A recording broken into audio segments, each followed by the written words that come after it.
आता एक मोठी बातमी बीडमधून आहे। बीडमधील सरपंच संतोष देशमुख हत्या प्रकरणामध्ये सुनावणी बीडच्या जिल्हा सत्र न्यायालयामध्ये पार पडली।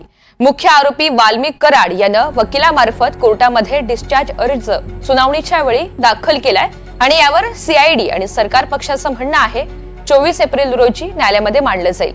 दुसरीकडे लातूरच्या मध्यवर्ती कारागृहात असलेल्या हत्या प्रकरणामधील आरोपी विष्णू चाटे यानं लातूरच्या करमत नसल्यामुळे बीडच्या कारागृहात स्थलांतरित करावं अशी मागणी आपल्या वकिलांमार्फत अर्जाद्वारे बीडच्या कोर्टामध्ये केली आहे।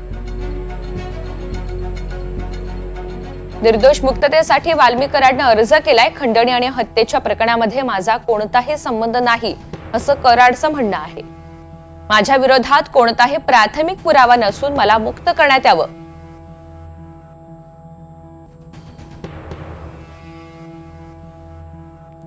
तर विष्णू चाटेचं नेमकं काय म्हणणं आहे? आरोपी विष्णू चाटे लातूर कारागृहात आहे। लातूरच्या कारागृहात करमत नाही म्हणून बीडच्या कारागृहात पाठवावं असा अर्ज त्यानं केलाय। विष्णू चाटेचे वकील राहुल मुंडे यांचा बीडच्या कोर्टामध्ये अर्ज दाखल झालाय।